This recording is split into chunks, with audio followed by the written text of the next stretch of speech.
Go ahead. Good afternoon, ladies and gentlemen. Good evening, wherever you are in the Facebook, internet, cyberspace, wherever the heck you are. Sean Harvey here and Julia Patterson, Success with Dynamic Duo.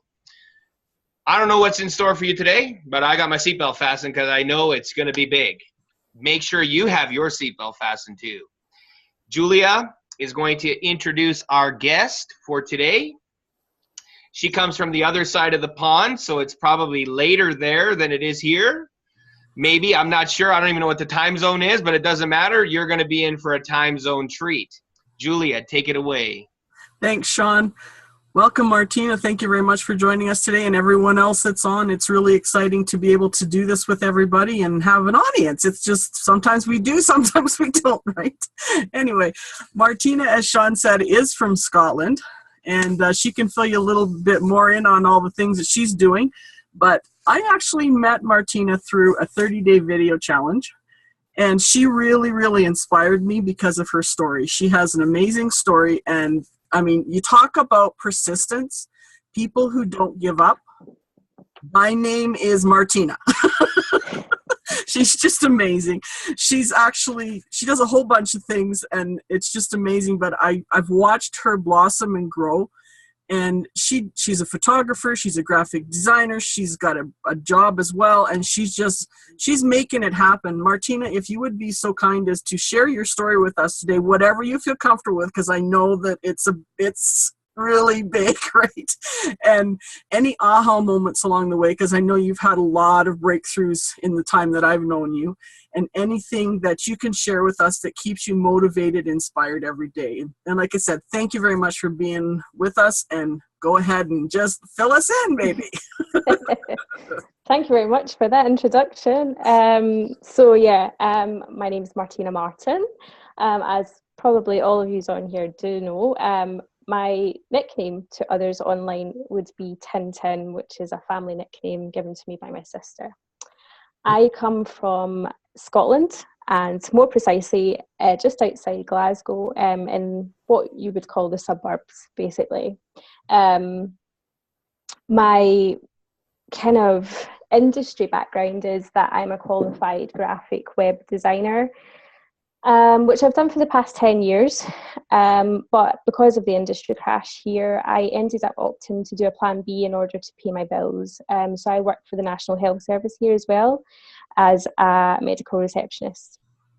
I'm a very creative, free-spirited soul who loves to travel. I have a lot of passion for traveling and meeting new people and learning new cultures. And I spend a lot of time online. Which a lot of people see if they look at my Facebook page. I love interacting with people, getting to know people, and just listening to their stories. And that led me to do this today, because I've been able to share my story, as Julia said, over the past kind of 90 days or so, well, 4 months really, it was initially initiated by doing a 30-day video challenge. So I'm going to go back to the beginning. And I'll share the story that probably has been the biggest breakthrough for me this side of 2017, in that we had to do 30 days of looking at our past. My past for me is a pretty difficult and roller coaster ride, so to speak. But I managed to be able to use video as a platform to overcome my fear of talking and sharing my story. And I want to share it today with you guys. As Julia said, it is quite an in-depth one, so bear with me. But 12 years ago, I was a victim of rape. And my perpetrator was my partner at the time. I was a young romantic at heart at the time when I was with my partner. He was such a loving, charismatic person. And so one night I ended up realising that he wasn't the person that I thought he was. I had to endure such a traumatic experience in my life. And I'm not just talking about rape, I'm talking about being left with scarring. which for me, looking back at it nowadays, it's not so much the rape that was the issue for me, it's what he left behind. He actually bit me to the point that it almost, to me, I always say that he branded me, and in the past I would say he left me his property. He left me damaged, and for me that has kind of stopped me from progressing on with my life. When that kind of initially happened, I was not one for talking. I come from a family background where we put a face on, we get on with it, and we don't really share problems. That's just the family environment that I come from. And I seem to adopt that attitude with friends as well. I mean, I had a lot of friends, but I just really couldn't feel as if I could speak to them because his friends were my friends and so on and so forth. So you had to put a face on. I put a face on, and I continued to go about my daily routine of going to work, of having to initially see him at the beginning, and having to kind of deal with, you know, everyday living. But alongside that, I had to endure terrible flashbacks. It came from, you know, smells to people touching me, and, you know, just an innocent touch of the arm, or, you know, if they said anything, or sounds. That for me was horrendous because it was taking you back to that specific time. For me, I couldn't cope with the pressure anymore. I couldn't cope because I wasn't able to tell anybody. I felt numb. And for that reason, the only way that I felt that I could cope with things was to go down the route of self-harming. It would have been so much easier to maybe go down the route of binge eating or drinking or, you know, drug taking. But for me, you know, that cried out, you know, that I needed help, and I didn't really want to do that at that time. So I turned to self-harm. For me, self-harm is like a drug addiction on its own. You have the adrenaline pumping through your body because you're literally holding a blade to, you know, I started off cutting my legs because it was the least conspicuous place to do it. You've got your blood pumping through your body, your adrenaline's pumping, and when you do it, it's almost like this delirious high that you have, and then afterwards, that's when you're on your come down. It became, you know, I was doing it maybe once or twice a week just to kind of get through. And gradually over the years, and right up until last year, I was doing it 2 to 3 to 4 times a day. I had gradually moved from my legs to my stomach, to my arms. And when I got to that point, it was a point that I was ashamed of myself. And you're doing it every day, and you slowly fall deeper and deeper into this dark hole. I was in denial that I was depressed. I thought I had a handle on things. I was still going about my daily routine, and when I say my daily routine, it was a mammoth routine. I was doing everything and anything. I wasn't sleeping because I was scared to go to sleep. So yeah, it got to the point last year that I had got to the point I didn't want to be here anymore. I found myself one day, and I don't know how I got there because I had just went into a complete, you know, stupor of memory blankness, where I found myself standing on a bridge, facing down to water. And it was at that specific moment that I had my moment of clarity, as they say. They say your life flashes before you, before a near-death experience and stuff like that. But for me, it was almost like somebody was jolting me back to life, that I was already dead, if that makes sense. It does. It was at that point that I took the steps to say that I didn't want to feel this way anymore. I was just living a constant hamster wheel life, getting up, feeling angry at the fact that I woke up, because I was getting to the point I was wanting to go to sleep at night and not wake up, going to work, taking crap off people at work, coming home, having my dinner, spending all night doing whatever online, and in between that having the time to kind of cut myself. So for me, at that moment, standing on the bridge, that's the big turning point for me, where I said to myself that I had to sort myself out. I had to dig myself back out of the hole that I was in, because I wanted to live. I didn't know what I wanted to do, but I wanted to live. And for me, the biggest obstacle that I had to overcome was being able to tell someone what had happened to me. And for me, I chose to do that with a general practitioner, my doctor. She had met me a couple of times previous to it. I had never before. And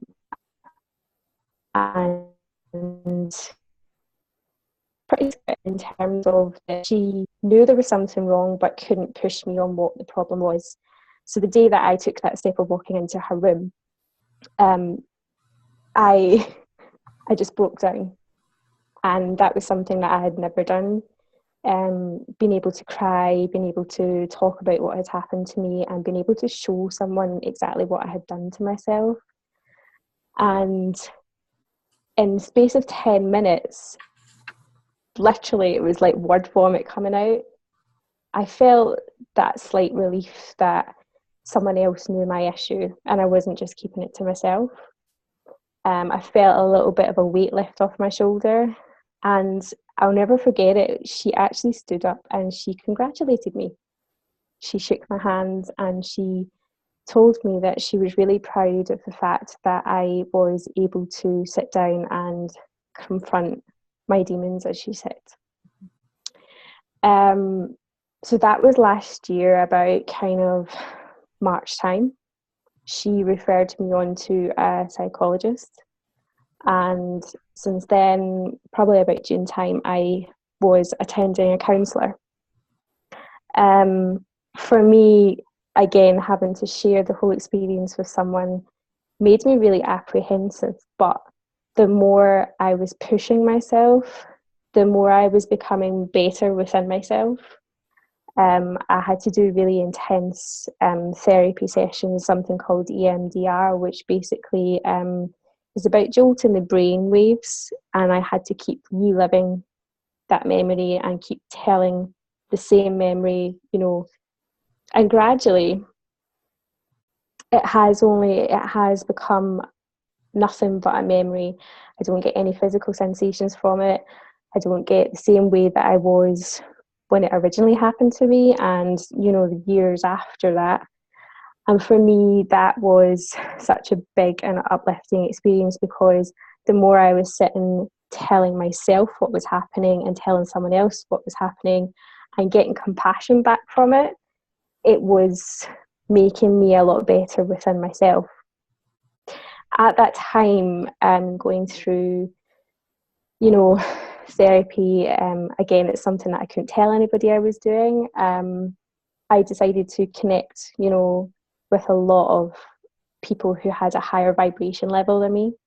This is a subject that really, really interests me, because I find that I was in amongst people who had a lot of negativity, who were so consumed with their own problems and so consumed with passing their problems on to me, because I was like a sponge. I would, soak up everybody's problems and try and help them. And all the while, my problems were, simmering away, until eventually all of them together just became a volcano.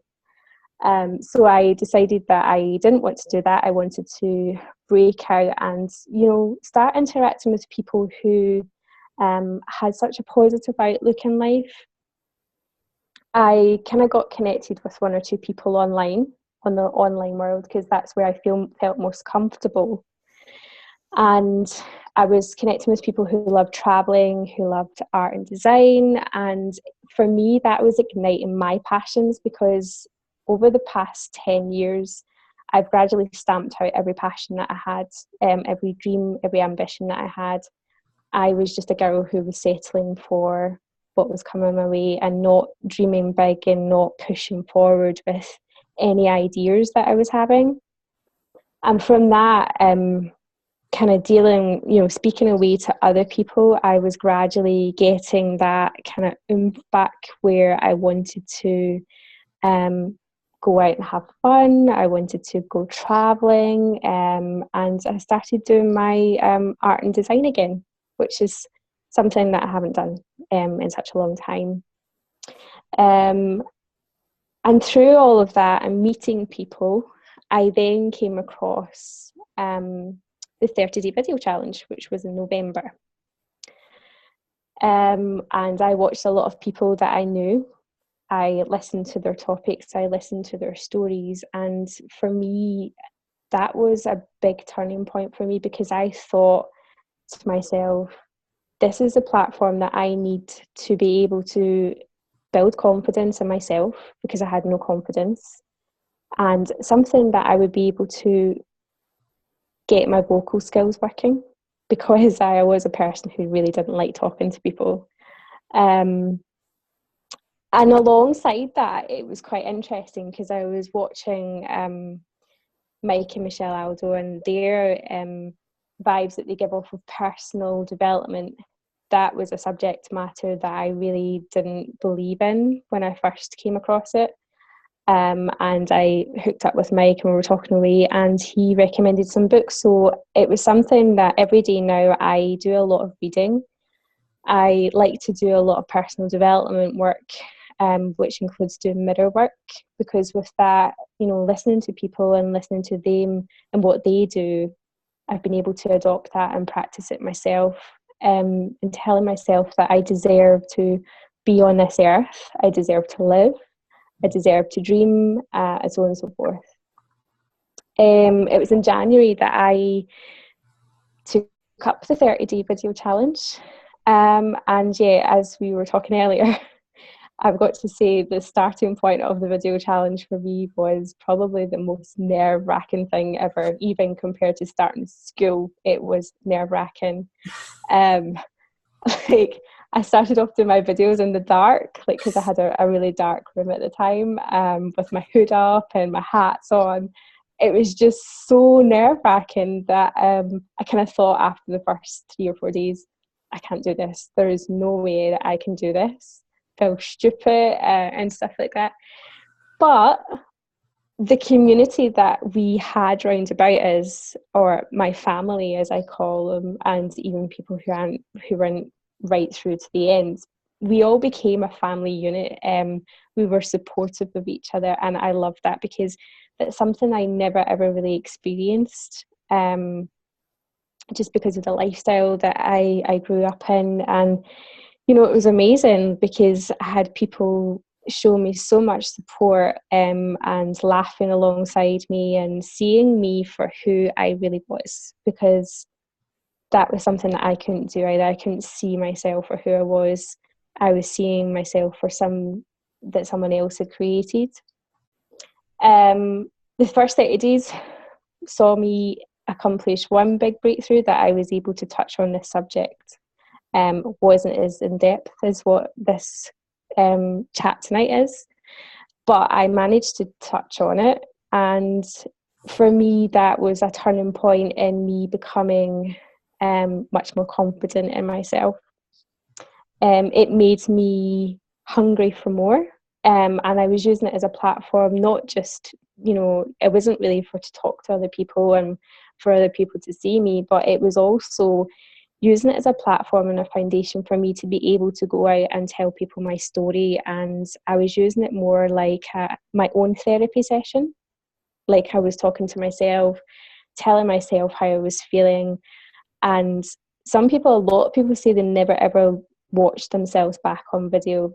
I did constantly watch myself back and pick up things that I was saying, that although I was saying it, I wasn't consciously digesting what I was saying. So it was quite good to go back and say, all right, okay, I was feeling like that, so how can I work on that and stuff like that.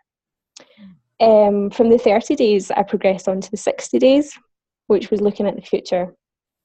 And for me, that was a really, really hard thing to do, because I had went so long with not looking at the future. I didn't really want to. I didn't really see myself in the future. And it just was an explosion full of, passion. And for the first time, I was happy. I was able to tell people what it was I was passionate about, with my photography, with my design. I was able to share my work with people, which was, again, something I never really ever done. And it was also a turning point where I was able to show people what I was doing to myself, because I showcased my scars on a Facebook Live in front of complete strangers. But it was something that I had set the intention of doing, and I knew that if I done it, that I would be healing the cracks along the way that I had. It was at that point that I realised who it was that I wanted to help. I wanted to, if I could share my story with at least one person that could relate to it or get something with it, then, it would make me feel better within myself as well, because it shows that we don't really know who we're talking to.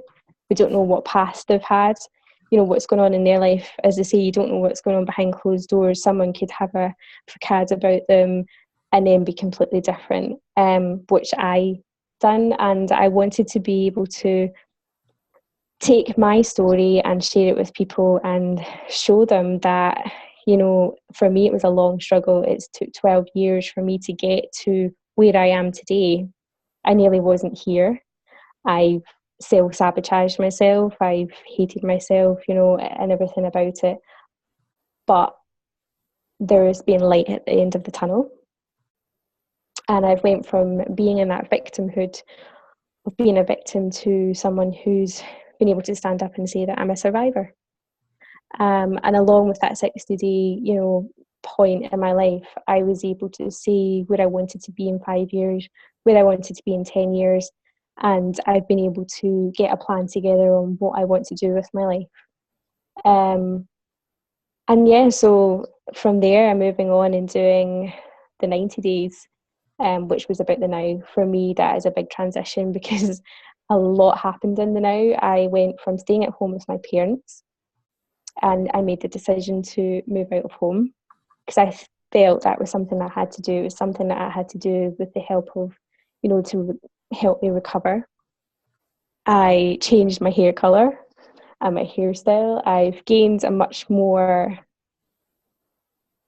bigger ego, and I've become much more transparent to people. So I'm standing up for myself. I'm telling people how I feel, and I'm able to share my story, which is, at the end of the day, is something that I've needed to do, because the art of communication has completely died, and people don't talk about things anymore. So yeah, it's every day for me is about setting little goals, whether it be going out and doing something new, or meeting somebody new, or talking to people who have been in similar situations, which for me, this journey over the past 4 or 5 months has allowed me to meet people who have come to me and said, oh, I really was inspired by your story, and actually I do that, and this is why I do it. And it's quite good to kind of share experiences and say, well, you're feeling like that just now, but it will get better.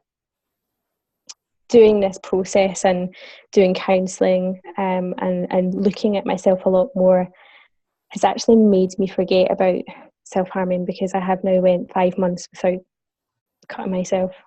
So for me, that is the biggest achievement of my journey. Every day is a struggle. I do wake up some days and I feel, oh God, I don't really want to be here, or I can't be bothered, I just want to lie in bed. But it's about pushing myself, it's about being consistent, and it's about being accountable for what I want to do, and who I want to be. So yeah. Wow. That's awesome, Martina. That's just wow. You got through that. I wasn't sure you were going to tell the whole thing, but Well, the thing about awesome. it's something that I made an intention that I was going to do, and the good thing is I've been able to do it without crying. Because when I used to talk about it, I had tears streaming down my face. So I've got a much more calming nature around it now, which is good. But like you're so strong, and I know that you've never felt strong for a long time. You've not felt strong. And I mean, you are just amazing because so many people would have given up. So many people would have either, sunk down and stayed at that level, and no matter what it took, they would have stayed there. But that took lots of courage for you to basically crawl back out, because that's essentially what you did. And that moment on the bridge, I had goosebumps when you were talking about that, because I read it in your story, but it's just like, oh, wow. Just that moment, right? And so that was your aha moment. I can see it for sure. I mean, that's just amazing. And you have a huge purpose, I have to say. You're going to do huge things in this world. And just being able to tell your story this way, it's just amazing to me. So, I mean, I don't really, I don't think I even have any questions. What I'm going to do is do the timeline. I mean, you were happy you had an incident that practically took you out, and then you crawled back up. Now you're happy. You found your motivation. You found your purpose. You found your vision. And you even shared with us, what it is you do on a daily basis, which is reading. But you found mentors. You found people who supported you. And that kind of, in a nutshell, covers everything that we teach people too, is being able to find those pieces that you need in your life to support you. Sean, you have anything? That was, wow. Brought me to tears. Seatbelt. Here's the challenge that most people have. There's people that prey on people when they're at the point in time in their life where they're not as mentally tough as they need to be. When I people watch all the time, and I bring this to other people's attention, and I say, that person's going to get preyed upon because they're not walking tall. And you were at a point in time in your life where you were vulnerable, and that person took advantage of you. That person is a bad person. Mm-hmm. We don't condone those kind of things. And you telling your story, how many times have we heard stories like your own where nobody said anything? It comes to kids, the same thing. They tell us people prey on the people that are the most vulnerable, the kids and yourself. You've experienced that. That's where, I instill in my children, I have 4 of them. I tell them nothing needs to be kept a secret. Whether it be good, bad, or ugly, it doesn't matter. We need to have those conversations with our children, with our spouses, with our friends, because we never know when those things could happen. That, cutting is a big thing. Drug use is another thing. Alcoholism is another thing. There's all of these things that are happening in everybody's life and in the world that is going unspoken about, that needs to be shared with people to say, hey, this is happening. No, don't just put it underneath the rug. We need to stop these people. We need to help them move on with their lives and heal from that process that you've went through. That is life-altering. That is traumatic. That is traumatic. That is, oh my God, if you weren't in that right position, you may have taken your own life. 68% of the population on this planet deals with some form of mental health issues. There's a reason why. Most things that we have happen in our lives are negative. We don't have right people that want to encourage us and support us in all areas of our life. So when you shared that, I was like, oh my God, you brought me to tears. Why? I can sympathize with you, and we're there to love you and support you. Your story is worth $1 trillion to the world. Irregardless of what other people think, oh, it doesn't mean anything. It does mean something. It means something to you. It needs to be heard. Yeah. Irregardless of people liking the story, getting too drastic in details, who cares? Suck it up, princess. It needs to be told. It's no different with child abuse and pedophiles. It's no different. It's the same category. More people need to tell their story. And you know what? Something bad happens, these people need to go down. In other countries, they would be taken out. Boom, 2 bullets, buried in the ground, done. No rhyme, no reason. Here you go. You deserve what you got. Have a nice day. Just like people that steal, they get their fingers and hands cut off. I think we should bring capital punishment and lethal injection to people that do those things to people. It might be a little bit drastic, but guess what? You do the crime, you do the time. Totally. You've taken somebody's dignity away by you raping them, by you doing whatever you've done to them. And I tell people, you know what? If I was in a truck, hey, I backed over that person, I didn't see him. It was an accident. I don't condone murder by any stretch, but you know what? There is what there is, and they deserve their time. And the guys inside will look after them. Karma will look after them. God gave you some people in your life that shine the light upon your life as a young individual and said, there is a better way. It will get better. And it's a healing process. And I believe that a lot of people need to take care of those things. Tell your story. Write a freaking book about it, because I'm sure you're not the only person that has been taken advantage of in that way. Yeah. So thank you for sharing. It was wow. Oh my goodness. Thank you for listening. I don't know what else to say. I mean, you said it all, and I'm just to compliment what you said. You know what? People need to do the time.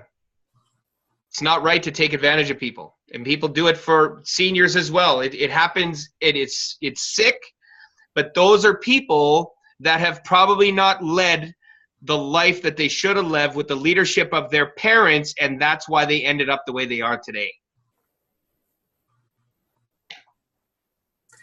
Martina, I have to say that I'm, going from a victim to a survivor is just huge. And not to minimize what you've gone through, but everybody deals with their own issues in their own way, right? And there's so many people that do get stuck. And you were stuck for 12 years, right? Oh, yeah, definitely. Absolutely. And going downhill, too. I mean, it wasn't just stuck level. It was you were constantly going down, right? And I think it's sad in some ways that it was strong on your point to be able to hide it, but sad that you could hide it from those people who were closest to you.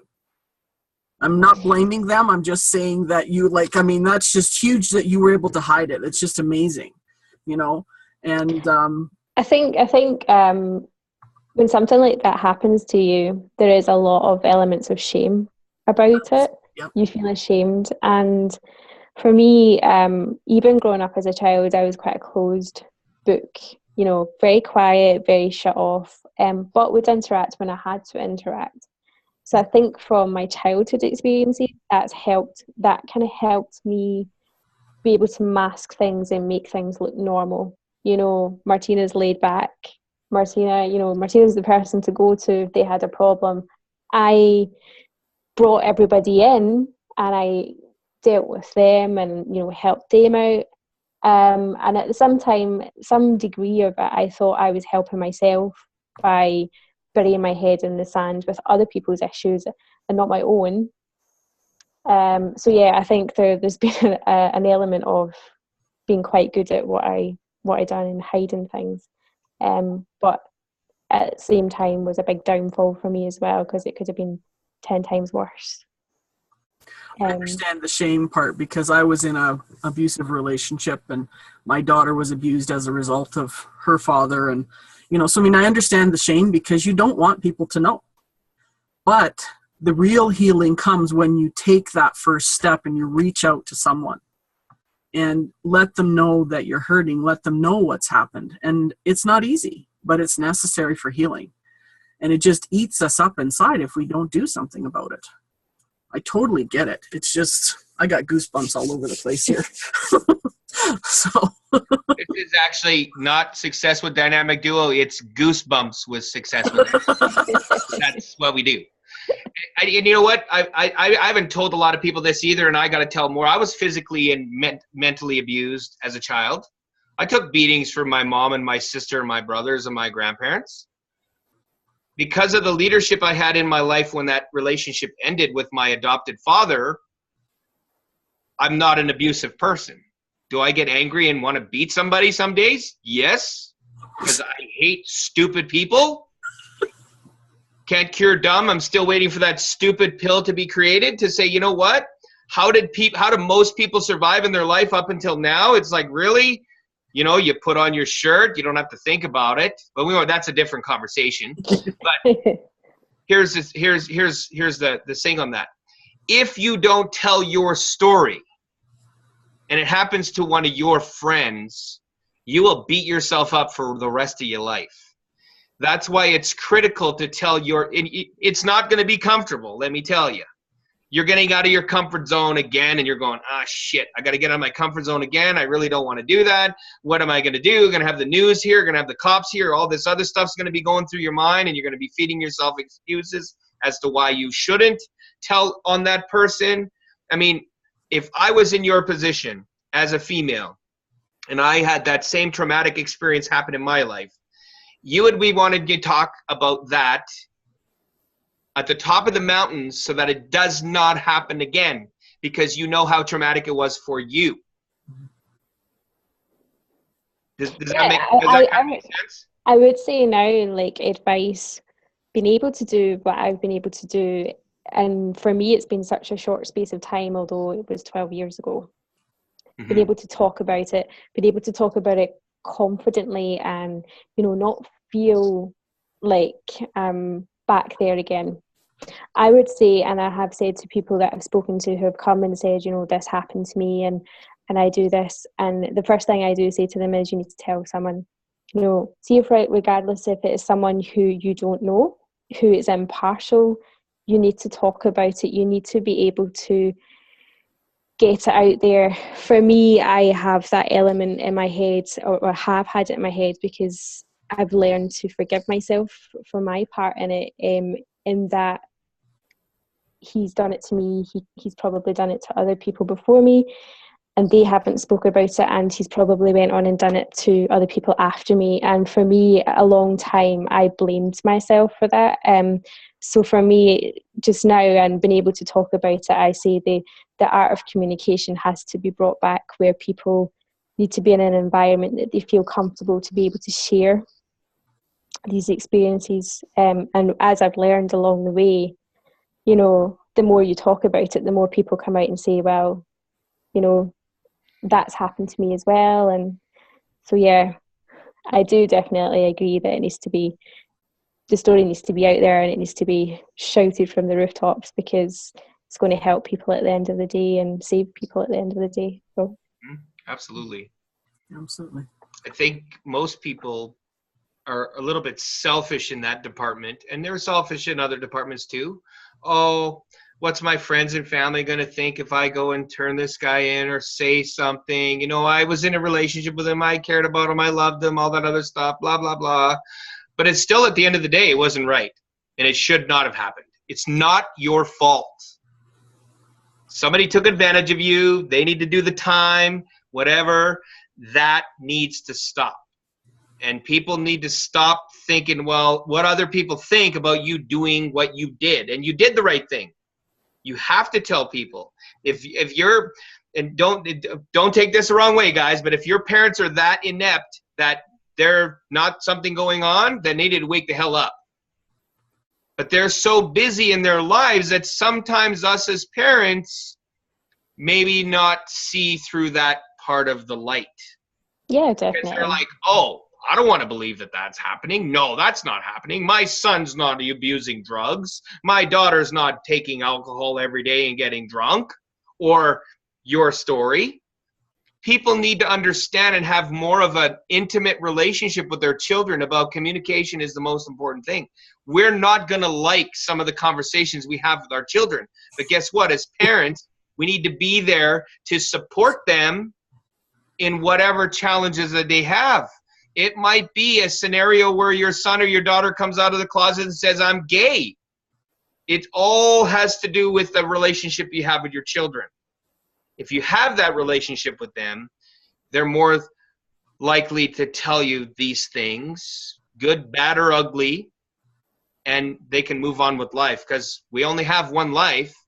And rather living with the resentment of you not telling anybody, and it going on in other people's lives and 50 other women getting raped, you can stop that. And we all need to have a stronger voice in the world that this is not acceptable. So thank you for sharing, Martina. That was awesome. Kudos to you. Standing ovation with some tears along the side, as well as a major goosebumps. We need to go make our world a better place. More love needs to happen. There's enough hate going on with crime and war and all that other craziness, that with more love, I believe that we can help minimize traumatic experiences like you've experienced. So thank you. Definitely. Absolutely. And I think the biggest thing for me that I see out of this too is that no matter what happens in our lives, we have to not worry about what other people think, whether it's like you being a victim, something happening to you or me, like with the abuse, or whether we take a different path from our parents, like Sean was mentioning, like sexual preferences or whatever it is, like whatever that is. It could be that like my parents wanted me to have a certain path in my life. Well, I've chosen the entrepreneurial path. Well, I mean, I came from an entrepreneurial family, so why wouldn't I, right? But they wanted me to get a good job and stay there, and that just wasn't me. So I mean, we all do things in our lives that can make us, wonder what other people are thinking of us, and we really need to just stop that and stop worrying about it, because we're doing the path that's right for us, whatever that happens to be. So more of us need to have more of a I don't give a shit attitude and do the right thing. That's it.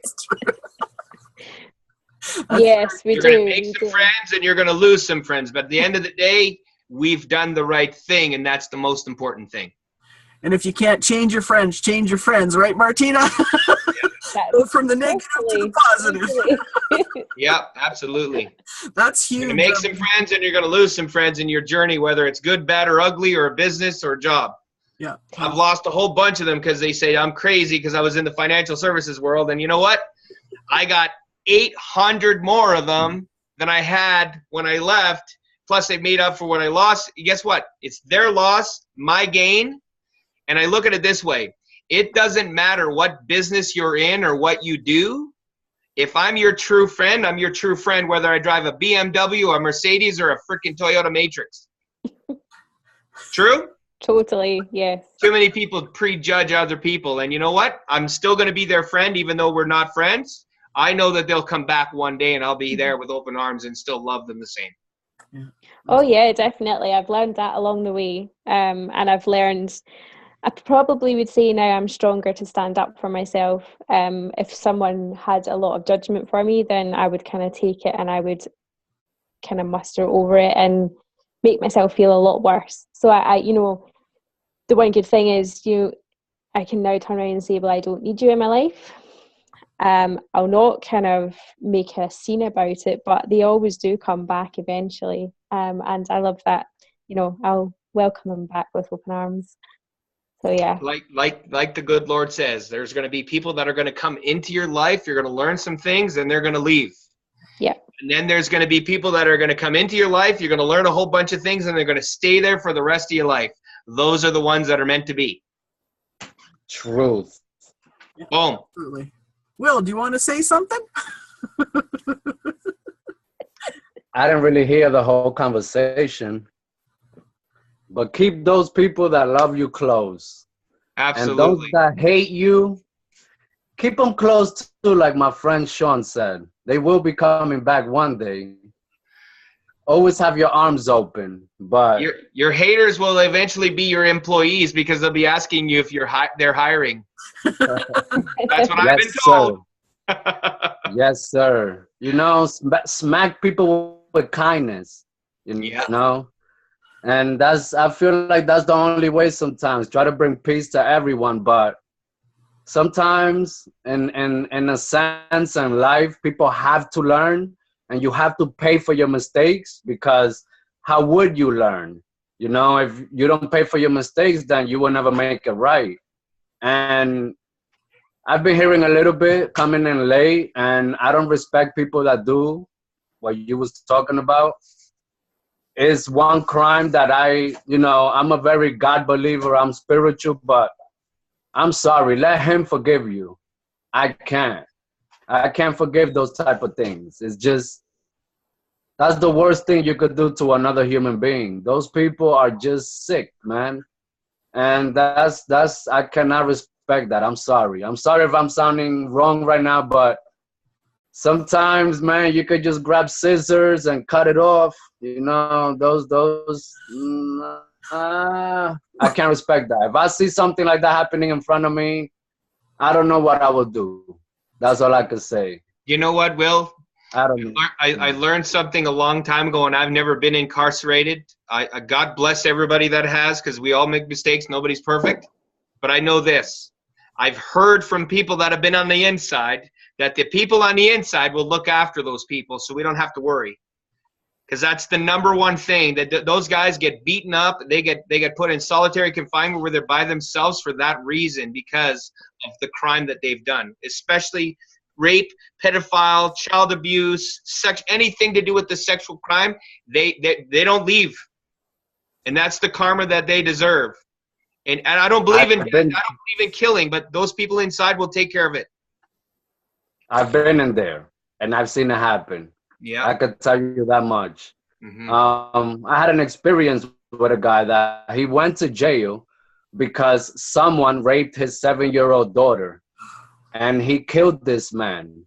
And I was in the bus getting transported upstate New York, and some guy came in, and they picked him up along the way.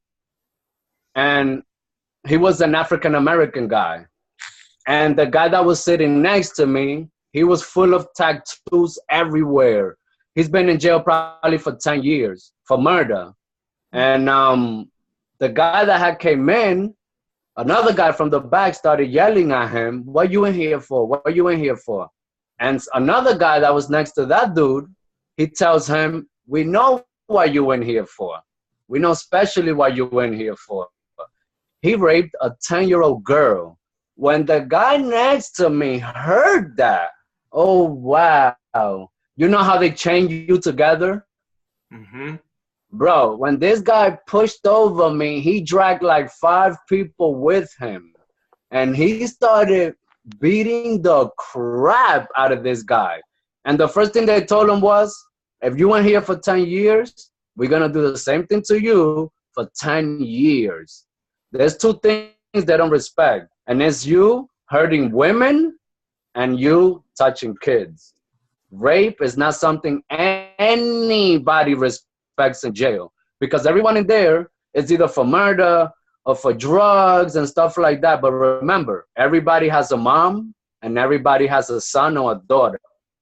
And that's one thing no human being respects, man. That's just out this world. Man.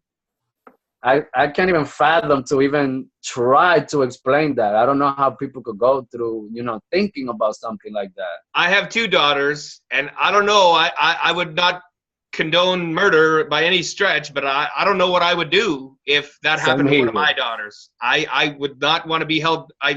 Same here. I would probably have to plead insanity, because I would just go postal. Like, I would be like out of my face. My oldest daughter is 18. And my youngest daughter is 14. I don't know what I could potentially do based on that. But if we take this back, I don't know, man. Back to the person who's been abused or whatever, when I look at, think about Martina, think about myself, I had to forgive my ex because it was good for me. Yes. So because he had too much power over me, and I'm sure Martina feels the same way, you have to learn to forgive that person for your own good, because otherwise they just got a stranglehold on you for the rest of your life. Yeah. So, whether or not we like what happened, we still have to find that love in ourselves.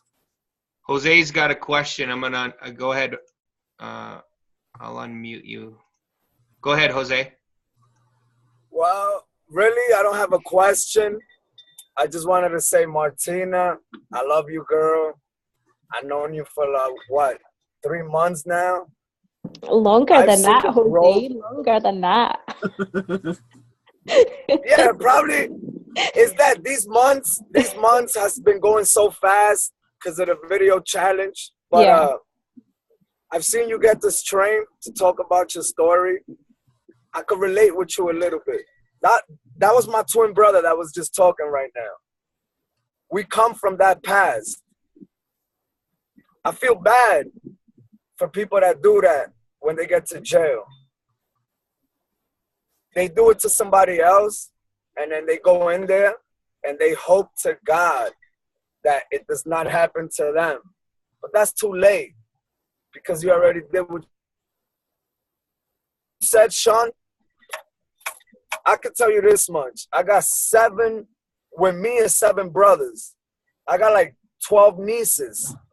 I will go to jail right now for the rest of my life if anyone touches one of them little kids. I don't care about my life when it comes to something like that. I know exactly. Well, I don't know because I've never been through it, but I could imagine. I mean, it completely destroys your mind. And it's true what Julia was saying. You have to forgive them. You have to.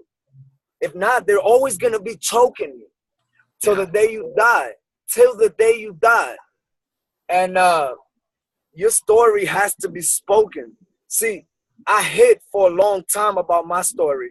Come from the street, getting locked up over 20 times, being in trouble with the law, sleeping in the streets, sleeping in buildings, robbing people so I could eat. Like, we can't hide this. You know how much people is going through that out there right now?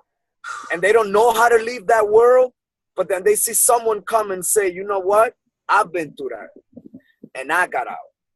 I can show you how to come. Walk with me.